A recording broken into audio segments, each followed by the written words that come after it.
कभी निकल के चला गया और किसी को थोड़ा बहुत आध्यात्मिक धर्म उपदेश सुना दिया, लेकिन हम अपनी बात विशेषकर आश्रम पर ही है।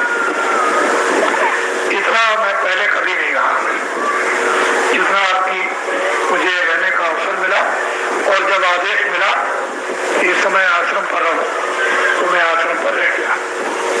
कोई बात है, कोई रहस्य है, कोई वेद जरूर है जो चुप होकर के आश्रम पर रह रहा हूँ। नहीं, कुछ ना कुछ आपको आगाह करता था, सचेत करता था, कुछ सुनाता था, कुछ कानों में डालता था, कहता था इधर गड्ढा है, इधर मत जाओ, ये बताता था आपको। जगह जगह बताया मैंने। पहले इतनी बातें हिंदुस्तान में कह डाली कि वो कोई भूलने वाला नहीं है, और वो चीजें जो सुनाई गई हैं, जो संदेश दिया गया, जो सुनाया गया, उसमें कोई हेर फेर भी होने वाला नहीं। वो तो आज से भी सुनाई जाएगी, आज भी लागू होगी और कल भी लागू होगी, 2 महीने में, 10 बरस में भी और 20 बरस में भी और 50 बरस में भी लागू होगी, और कलयुग में भी और द्वापर में भी और त्रेता में भी और सतयुग में भी लागू होगी। ऐसी चीजें सुनाई जाती हैं, लेकिन तुम्हारी बुद्धि में जब विवेक हो तब तो तुम समझोगी क्या महीने की है, क्या बरस की है, क्या युग की है, किस युग की है, तो चुप हो गया। लेकिन ये अच्छा नहीं। ऐसा सुना गया है महापुरुषों के वचनों द्वारा कि जब महात्मा चुप हो जाते हैं तो कोई खतरा होने वाला है। महात्मा जब धर्म पुस्तकों में भी लिखा हुआ कि महात्माओं को चुप नहीं रहने देना चाहिए, कुछ ना कुछ उनसे सुनते रहना चाहिए, उनको चुप बैठने नहीं देना चाहिए। जब आप चुप बैठ जाने देंगे, उनकी बात नहीं सुनेंगे, तब चुप हो जाएंगे।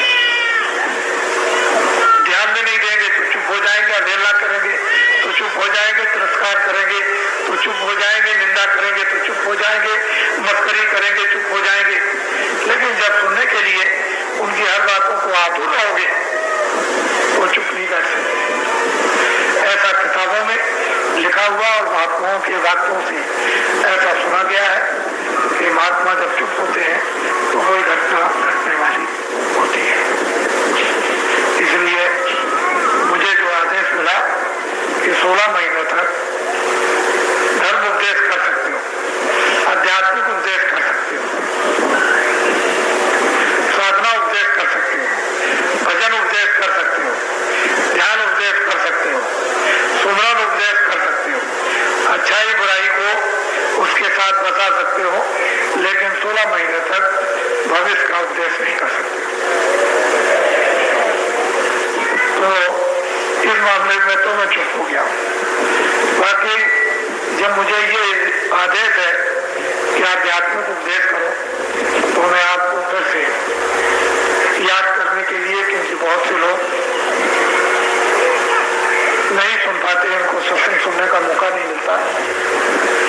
ये जो शरीर है, ये आंखों के सामने, ये आपकी जो ये 2 आंखें हैं, यहाँ तक ये पिंड, यानी शरीर का अंतिम नाका है।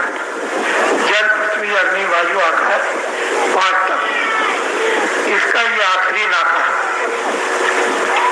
इसी का आपको ये शरीर मिला हुआ, और ये जीवात्मा दोनों आंखों के बीचों बीच अंदर में बैठी है, उसका हृदय ये। और जीवात्मा का इतना विशाल हृदय कि जितना ये विश्व है, उसका ये आकाश, उससे करोड़ों गुना अंदर में आकाश है। ये जीवात्माओं का हृदय, मन का हृदय ये यहाँ पर मन बैठकर जगत का संकल्प विकल्प करता है, उसका स्थान ये है मन का, और जीवात्मा का स्थान ये है। और जीवात्मा यहाँ बैठी हुई है, उसकी आंख नीचे को हो गई, नीचे की तरफ। तो जितना भी जीवात्मा का प्रकाश और जितनी जीवात्मा के साथ, उस प्रकाश के साथ शक्ति और उसका जो आनंद, उसका जो ज्ञान था वो जड़ में मिश्रित हो गया, मिल गया।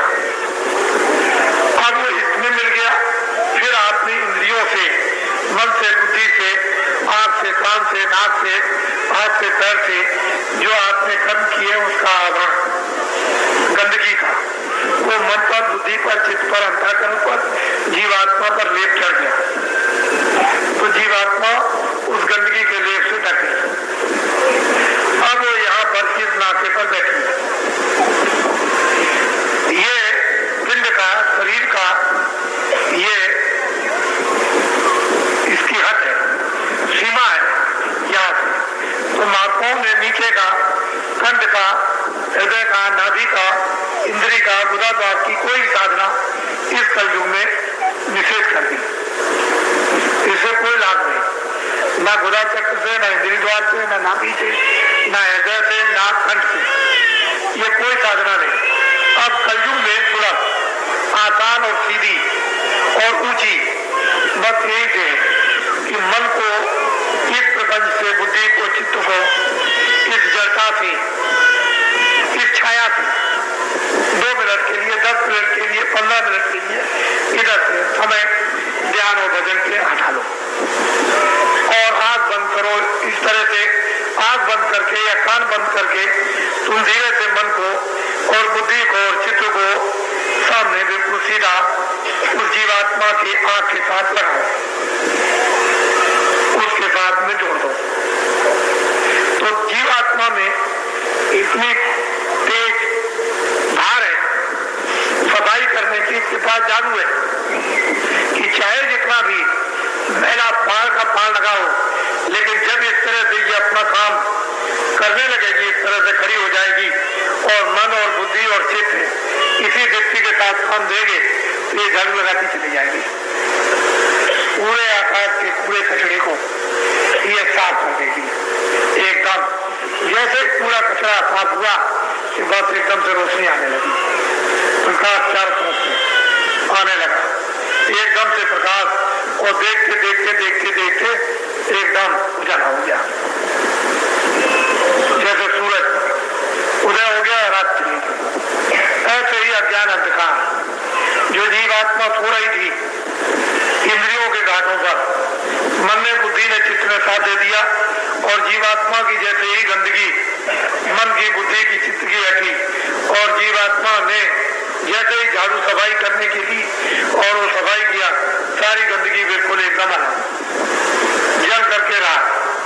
तमाम प्रकार तरह तरह का जब आता है वो ज्ञान रूपी अग्नि, चाहे कहीं भी किसी कोने में भी गंदगी जमा हो, चाहे जितनी काली हो, चाहे जितनी चट्टान लगी हो, चाहे जितनी कड़ी और सख्त हो, जैसे ही रोशनी गिरी उधर से आने लगी, वैसे ही एकदम मुलायम रुई की तरह से आग लग करके आने लगा।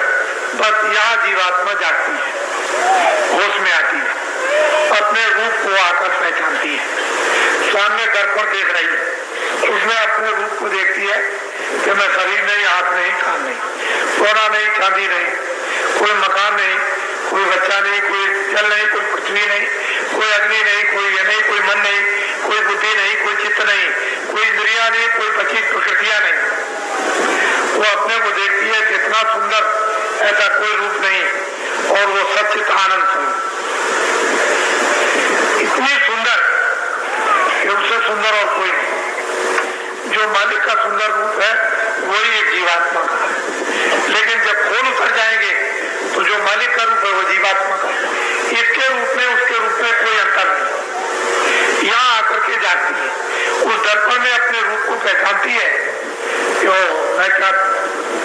मैं कहाँ फंसी थी, कहाँ सो रही थी,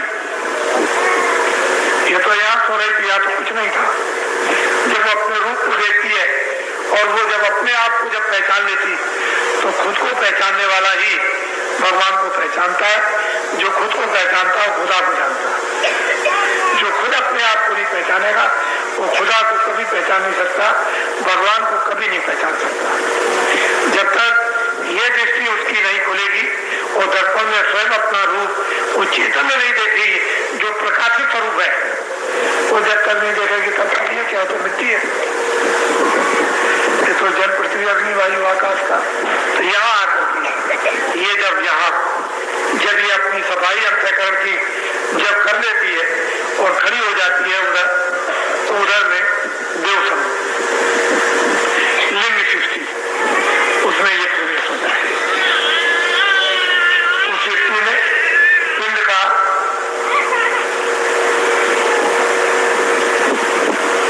की सीमा समाप्त हुई। उधर खड़े होकर के अपने को देखती है कि ये शरीर जल पड़ा, ये जमीन पर लेटा हुआ बैठा हुआ, कोई बैठा हो कोई लेटा हो, वो खुद अपने शरीर को देखती है कि पड़ा मृतक शरीर है, और वो घूमती रहती है वहां उन देवताओं के साथ, लेकिन उस पर दृष्टि रखते हुए और फौरन उसके अंदर प्रवेश हो जाती है। बहुत से साधकों को लोगों ने देखा कि शरीर छोड़ दिया। शंकराचार्य जब वो गुफा में चले गए तो शिष्यों से कह गए कि इसकी रखवाली करना, मैं वहां से देखता रहूंगा, तुम लोग रखवाली इसकी करना, कोई चीज इसको छेड़ना न पाए, मैं अभी थोड़े दिनों में जाता हूँ फिर आ जाऊंगा। वो गए एक राजा के शरीर में जो मर गया था, उसमें प्रवेश हो गए, वहां जय जयकार होने लगी कि राजा मर गया था जिंदा हो गया, और पूरा गृहस्थी का अनुभव करने के बाद फिर उसके बाद शरीर छोड़ दिया और फिर उसमें प्रवेश हो गया और खड़े हो गए। ऐसे ही साधक शरीर से अलग हो जाते हैं और उधर में भ्रमण करते हैं, भ्रमण करने के बाद देखते रहते हैं फिर प्रवेश कर लेते हैं। यही हाल जब वो लिंग शरीर को छोड़ती है, सूक्ष्म शरीर में जाती है, तो दोनों शरीरों को देखती है कि ये हमारा पड़ा हुआ लिंग शरीर और ये स्थूल शरीर, उसको देख रही है, दोनों को देखती है कि लिंग भी पड़ा स्थिर भी पड़ा, उस लिंग में प्रवेश हो गई और फिर स्थूल में आ गई। उसके बाद जब सूक्ष्म शरीर छोड़ दिया और कारण शरीर में गई, तो कारण शरीर में जाकर के सूक्ष्म शरीर को भी देख रही है, लिंग को और स्थूल को भी देख रही है। जब कारण शरीर के परे चली गई तो चारों शरीरों को देखती है, कारण भी देखती, सूक्ष्म भी देखती है, लिंग भी देखती, स्थूल भी देखती है कि ये चारों शरीर इनको मैं छोड़ करके आया, और प्रवेश होती चली आती, एक में प्रवेश हुई, दूसरा, दूसरे में तीसरा, तीसरे में चौथा। इस तरह से फिर उसकी गति निकलने की, आने की, जाने की, आने की, जाने की, उसकी गति हो जाती है, क्षण भी नहीं लगते आने और जाने में। जैसे आग में आई थी उसी तरह से निकल के फिर चली गई, फिर चली आई, फिर चली गई। शरीर तो समय से ही छोड़ेगी, वो तो श्वासें हैं बराबर, वो चलती रहती हैं, वहां पर वो श्वासें उसका एक खजाना है, वो तो समय से ही शरीर छोड़ेगी, लेकिन बराबर आएगी और जाएगी। जब तक अपना बोध नहीं होगा तब तक कोई जन्म किसी का आप पहचान नहीं सकते। उसको बहुत हमने भी देखे, हम भी साथी महात्माओं में घूमते रहे, मथुरा में, काशी में हमने गए, बहुत कुछ देखा अयोध्या में, चारों तरफ महात्माओं में घूमे, लेकिन ये है कि घूमना और समय खराब करना। जब कुछ मिलेगा महात्मा की खोज करो, सब कुछ मिलेगा। गंगा में, घर में समुद्र है, घर में गंगा बह रही, घाटी में सब कुछ है, सब नदियां हैं, घाट पर सर्व देवता घाटी पे रहते हैं, लेकिन घाट नहीं मिला तो कुछ नहीं मिलेगा। मनुष्य रूप भी ये मंदिर है, यहाँ सब देवता उस मंदिर में हाजिरी देते हैं, लेकिन आप कभी उस मंदिर में बैठ नहीं पाए, प्रवेश नहीं हो पाए, तो मंदिर का जो निवास करने वाला देवता मिले कैसे, उसका दर्शन कैसे हो, क्योंकि आपकी आंख बंद पड़ी रही। तो इसलिए मैं और तो कुछ नहीं कहूँगा, दर्शन करने के लिए आपको चला गया, और जब वो वक्त और समय आएगा तो लोग इसी उपदेश को किस बात से, किस प्रेम से, किस श्रद्धा से, किस लगन से, किस एकता से, किस तरफ से सुनेंगे, वो तो आपको आगे चल के भविष्य में ये दृश्य दिखाई आपको देगा। मैं मथुरा आश्रम पर इस समय पर रह रहा हूँ, कुछ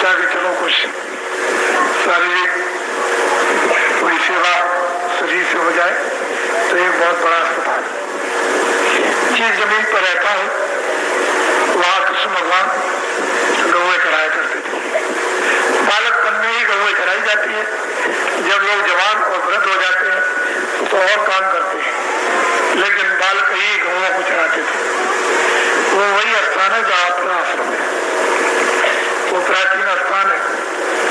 वहाँ न मालूम क्या उनका श्राद्ध था या उनकी दया नहीं थी, क्या था। वहाँ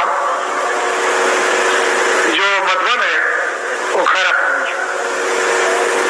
1.5 किलोमीटर 2 किलोमीटर गांव के उधर और बाकी 1.5 किलोमीटर इधर और बाकी पूरा का पूरा चारों तरफ गांव खारा।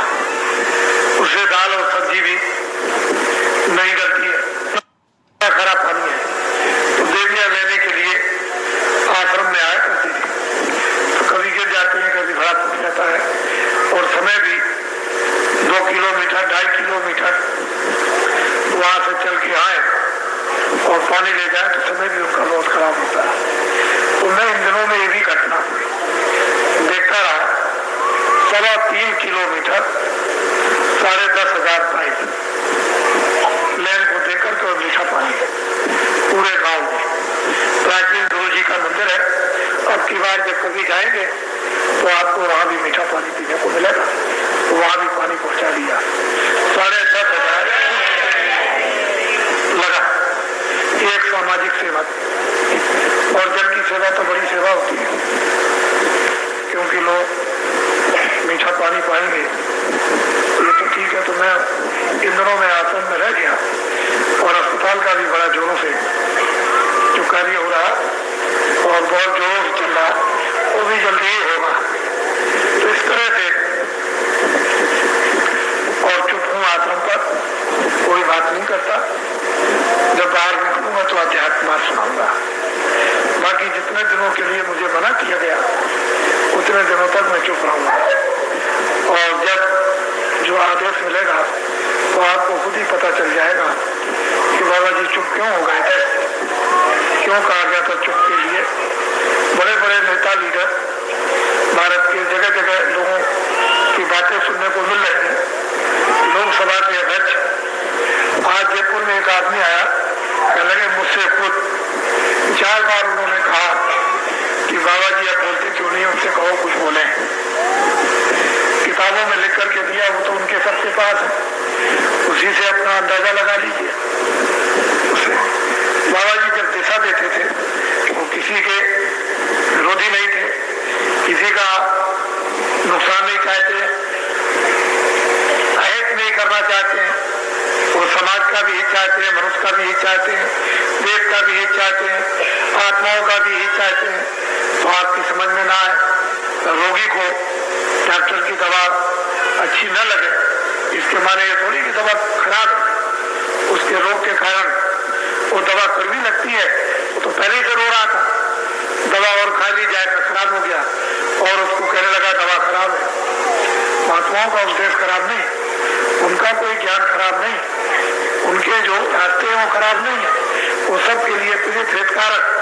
लेकिन जब आप उनकी कड़वी दवा को पी लोगे और हजम हो जाएगी और रोग निकल जाएगा तो वही महात्मा आपको प्यारे लगे। और लगे बहुत से लोग कृष्ण को गाली देते थे, राम को गाली देते थे, कबीर को गाली देते थे, रैदास को गाली देते थे, बौद्ध को गाली देते थे, महावीर को गाली देते थे। लेकिन जब उनका रोग निकल गया मन का, बुद्धि का, शरीर का, तो फिर उन्हीं से प्यार करने लगे और फिर उनको सीधा साष्टांग प्रणाम उनको और जो वो कहते थे उसी को करते थे।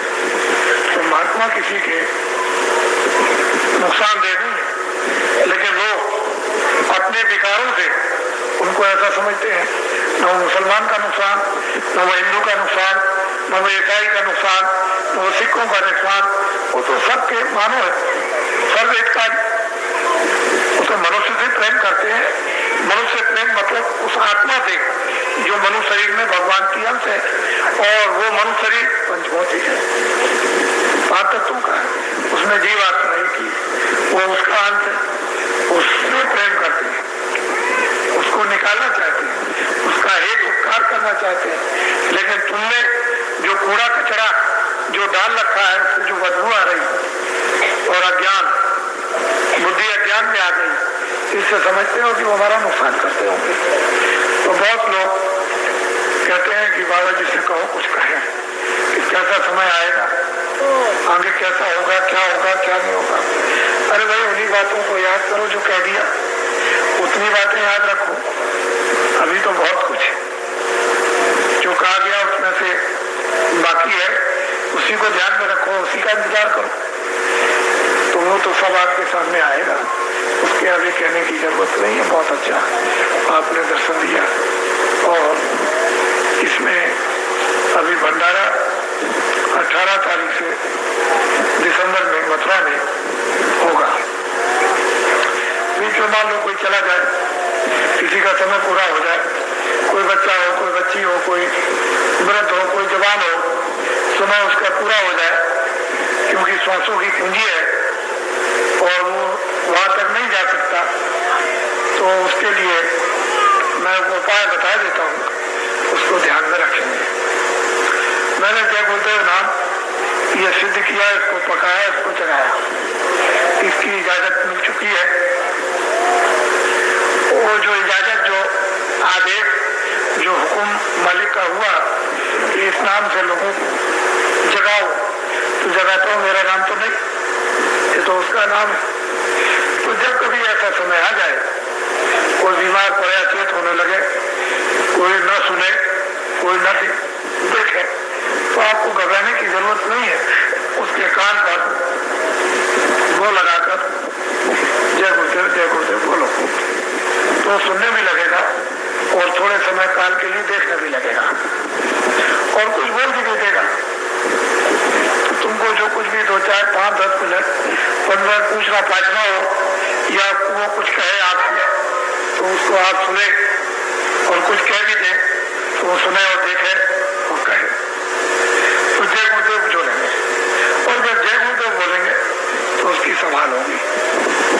सुमरन, ध्यान, भजन, अन्य कोई शारीरिक सेवा, कोई भी आप जल की, अनाज की, कपड़े की, कोई और सेवा आप जो करते हो इधर उधर, उन सबका एक ही काम है कि इस समय पर हमारे काम आ जाए। जब ये काम आएगी, इसीलिए सुमरन, ध्यान, भजन किया जाता है कि जब वो वक्त आएगा तो हमारे काम आ जाए,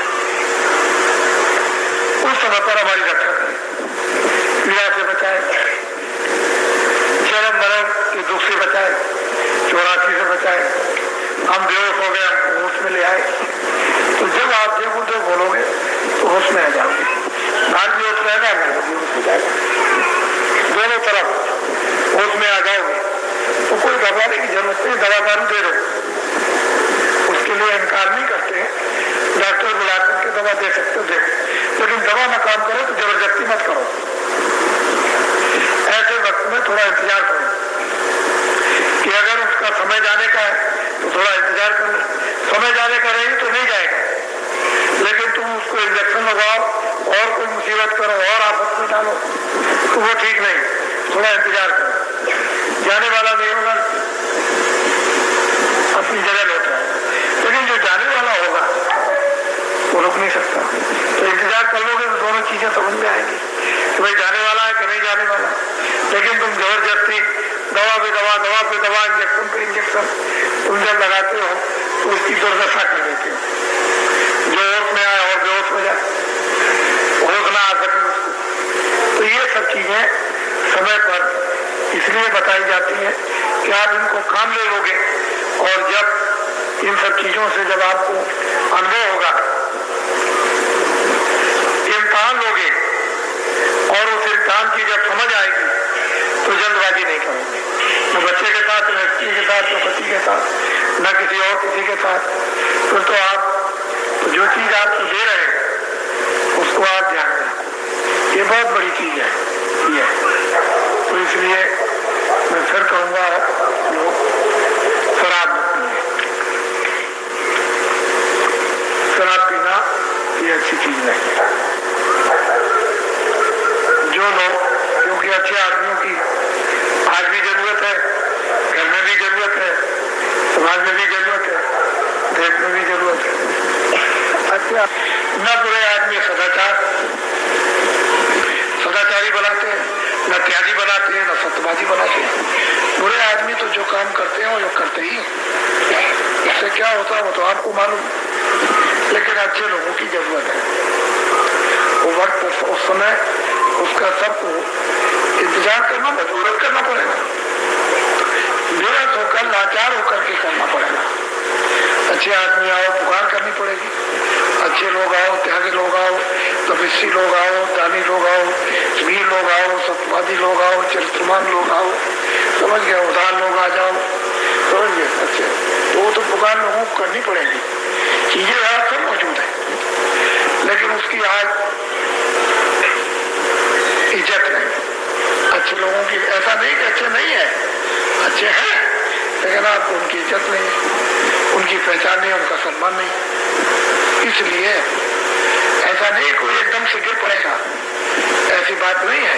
यहाँ है, लेकिन वो जब तुम्हारी पुकार होगी तो सामने खड़े कर दिए जाएंगे। एक के पीछे लाखों, लाखों के पीछे करो, चल पड़ेंगे एक बार की, चल देंगे तो भगदड़ मचेगी, बड़ी भाग होगी उस समय पर। आप देखिएगा और कहिएगा कि हाँ देखिए कैसी भाग मिलती है। तो बोलो जय गुरुदेव। अब आप लोग ये बात सीखा करो कि जब कभी आए बैठे हो तो बैठे रहो और खड़े हो तो अपनी जगह खड़े हो, ताकि सबका दर्शन हो जाए। और उस समय पर कोई अगर आपके लाभ के लिए कुछ कराना हो तो वो भी करा दिया जाए। ऐसे आप धक्कम धुक्का जब आप करोगे तो जो लाभ पहुंचाना चाहते हो नहीं होगा, तो गलती आपकी हो जाएगी। हमारी तरफ से कोई गलती नहीं, हम तो देने के लिए आए। आपको ऐसी चीज दी जाए जो पैसों से भी ना मिले, मकान से, जमीन से ना मिले और सामान से ना मिले, लेकिन आप उसको लो ना तो हम क्या करें? हम देना चाहते हैं, आप फेंकना चाहते हो। इसलिए ये चीजें सीखनी पड़ेगी और लोग इसको सिखाएंगे अपनी बात जब कभी आएंगे। तो ये सब चीजें किसी भी त्योहार पर या किसी जन्म उत्सव पर कोई किसी का हो, तो चीज तो सबकी एक ही है, उसमें कोई फर्क नहीं है। लेकिन ये है कि तुमने अपनी बुद्धि की गांठ बांध रखी है, इसलिए तुम ऐसा समझते हो। लेकिन उधर जाओ अंदर में तो उधर तो एक ही बात है, उधर तो दो कुछ नहीं है। इसलिए सूरज के सामने खड़े हो तो क्या है? तो एक सूरज है। चंद्रमा के सामने खड़े हो तो एक ही बात है। पानी में कूद पड़ो क्या है मतलब? तो ये बातें सब चीजें आपकी समझ में आनी चाहिए। लेकिन जकड़ रहेगी तो आप कुछ कहोगे, कुछ समझोगे, कुछ करोगे, तीनों चीजें अलग हो जाएंगी। कहोगे कुछ, समझोगे कुछ, करोगे कुछ, फायदा कुछ नहीं होगा। मेहनत वैसी की बेकार में। वो कोलू का एक बैल होता है जो कमरे के अंदर चलता है और आंख बांधी जाती है, और जोर से उसके 2-4 डंडे मार दिए, बस वो चलता रहता है, चलता रहता है। फिर 2-3 घंटे के बाद आया तो 2-4 मार दिए, तो वो चलता रहता है। वो ये समझता है कि मेरे पीछे चल रहा, डंडा मार देगा। और वो 12 साल तक बराबर उसी कमरे में चलता रहा, लेकिन रहा वही का वही, गया कहीं नहीं, कमरे का कमरे ही न रहा। पट्टी वैसी बनी रही, अंधा कांधा ही रहा। तो ऐसा काम मत करो कि वहीं चलते रहो आंख बांध करके और वैसे ही मत लगे। तो जिस चीज के लिए मेहनत की जाती है देने के लिए,